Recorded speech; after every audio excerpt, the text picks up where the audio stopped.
A semana começou com 6 trocas no primeiro escalão do governo federal. Segundo uma nota da Secretaria de Comunicação Social na Casa Civil da Presidência da República, assume Luiz Eduardo Ramos, atual ministro da Secretaria de Governo, do Ministério da Justiça e Cidadania e Segurança Pública, entra o delegado da Polícia Federal, Anderson Torres, que é atual secretário de Segurança Pública do Distrito Federal.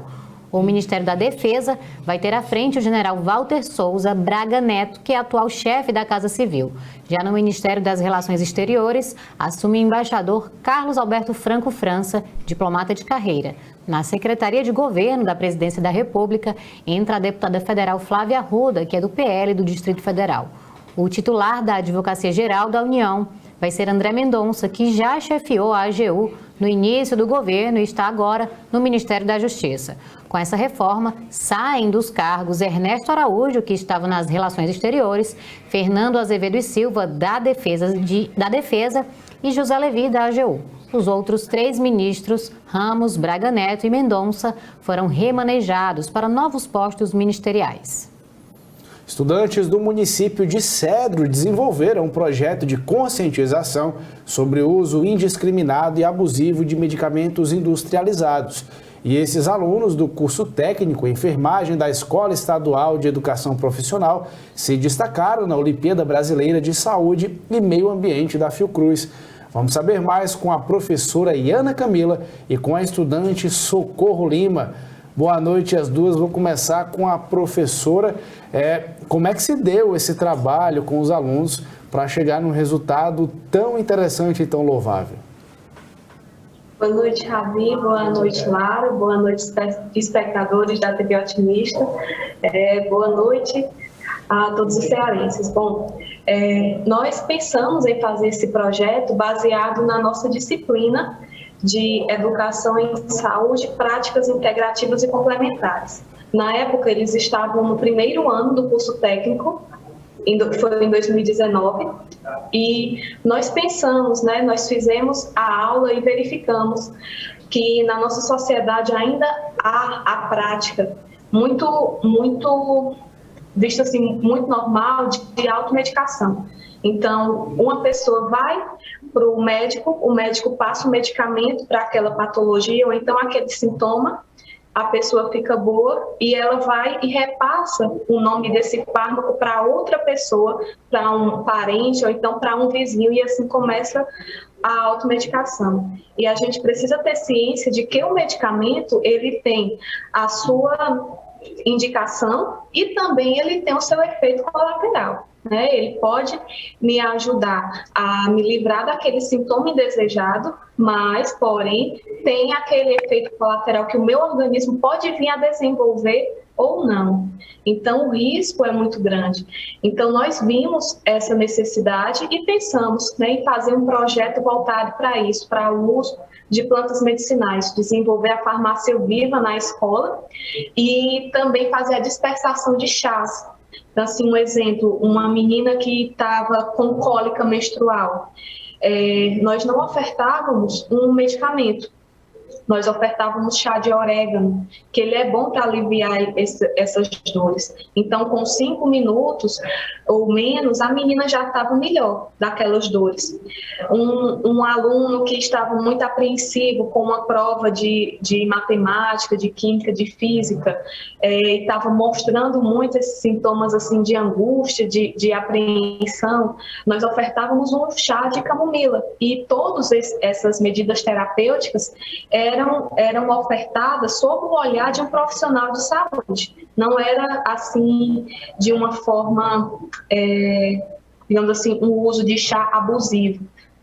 Nós identificávamos aquele aluno que ele estava se queixando de alguma coisa, fazíamos aquela mini triagem para ver se realmente ele estava sentindo ou se era só para sair da sala de aula e tomar o chá, e ofertávamos o chá. Caso não melhorasse, digamos, a menina com cólica menstrual, caso ela não melhorasse da cólica com o chá, nós entrávamos em contato com os pais e encaminhávamos, o professor levava essa aluna para o hospital e aguardava o responsável chegar para ela ser medicada com medicamento industrializado. Direcionar agora para Socorro, que está aí com a gente, ainda caladinha, olha só. Esse estudo muito importante, inclusive, vocês iniciaram o estudo antes da pandemia, e olha só, a gente apresentando a conclusão, né, de todo esse trabalho de vocês, nesse momento em que tanto se fala sobre o uso indiscriminado de alguns medicamentos na tentativa de prevenir a Covid-19. Ontem mesmo, em outro sistema de comunicação, teve uma grande reportagem sobre isso. E eu quero saber, Socorro, como é que isso repercutiu na vida pessoal de vocês? Eu acredito que durante todo esse tempo vocês têm lidado com os familiares, né? Alertando e aí também explicando o que já vinham concluindo desse estudo. Como é que vocês fizeram, né? Como é que foi possível? Todo esse tempo de estudo, vocês também utilizaram as pessoas de casa, né? Também treinaram e testaram aí com as pessoas de casa, e isso serviu para as famílias também, Socorro? Boa noite. Assim, eu venho de uma família muito tradicional, então desde pequena que minha família sempre recorreu às plantas medicinais. Então não foi uma coisa assim que veio à tona, uma coisa nova, entendeu? Eu fui criada com a minha avó, então sempre quando ela estava estressada, até hoje, né? Ela está estressada, ela toma um chá de camomila, ela senta alguma coisa, ela toma um chá de boldo, entendeu? Ele, assim, só trouxe mais à tona que é uma coisa que a gente pode usar, entendeu? Para a gente não estar se automedicando. No começo da pandemia, minha mãe teve uma febre muito alta, então o chá de alho, ele serve muito para baixar a febre. Então, eu fiz esse chá de alho para minha mãe e ela melhorou, né? Então, já é uma coisa bem ativa, essa questão do nosso projeto, entendeu? Aqui na minha família. E eu aconselho muito os meus amigos, então foi uma coisa bem dinâmica, assim, na minha vida pessoal. A participação de vocês na Olimpíada Brasileira de Saúde e Meio Ambiente da Fiocruz. A gente viu que vocês ganharam destaque, mas como é que foi essa participação? Então, a gente estava parado, né, por conta da pandemia. Então, a gente viu essa oportunidade para nós mostrar nosso projeto e tinha várias classificações. Então, a gente escolheu a produção textual, a gente fez um conto e a gente foi eu, Tauan e Amanda. Assim, a nossa sala todinha foi que criou o projeto, mas nós três disponibilizamos para ir à frente nessa Olimpíada e a gente fez o conto de Grena, que é uma história de um feiticeiro que volta, ela é tipo, adormece os poderes dela e com o tempo ela tem os filhos dela e ela volta com os poderes dela e ajuda os filhos dela numa campanha na escola, e isso... Peraí que eu tô nervosa. E isso ajuda tanto na vida dela, dos filhos dela, como na vida de outras famílias. Então, foi através dessa Olimpíada que a gente mostrou nosso projeto, a gente fez esse conto. Ana, eu queria saber se ainda existe muita resistência por parte das pessoas, da comunidade social mesmo, nessa troca, né, de substituir esses remédios industriais pelos remédios naturais. Hoje a gente tem acompanhado todo tipo de descrença.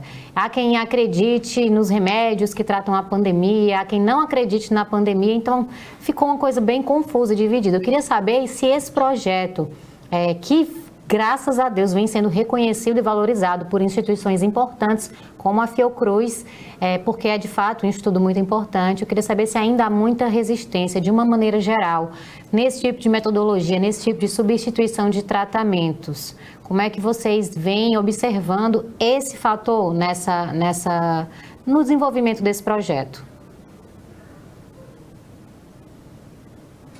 Eu falo agora.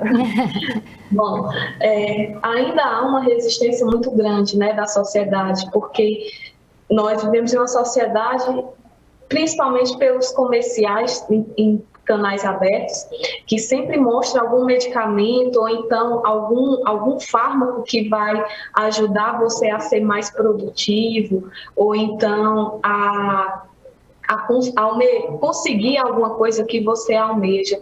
Então, há uma certa, digamos, há um poder de persuasão muito grande na venda dos fármacos que mascara os efeitos adversos dos medicamentos. Como eu falei anteriormente, né, o medicamento ele pode servir para remediar algum sintoma indesejado que a pessoa esteja sentindo, mas ele tem um efeito colateral.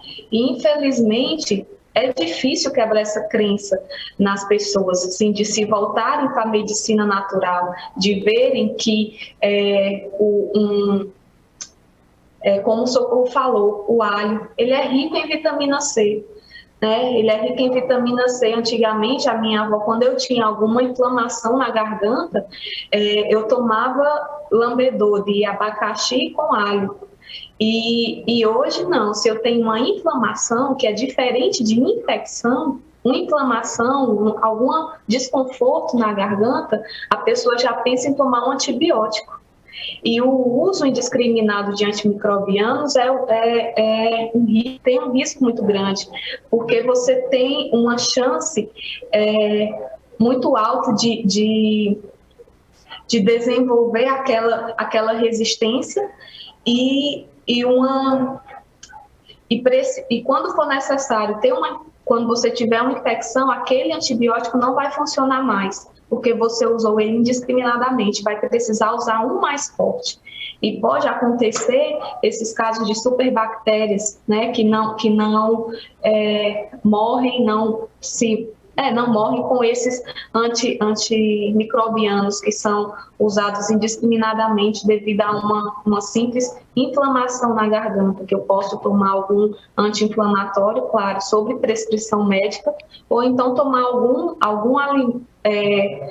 chá ou então algum alimento que seja rico em vitamina C e também tenha essa ação adstringente de antimicrobiana também. Primeiro, parabéns pela iniciativa, pelo trabalho.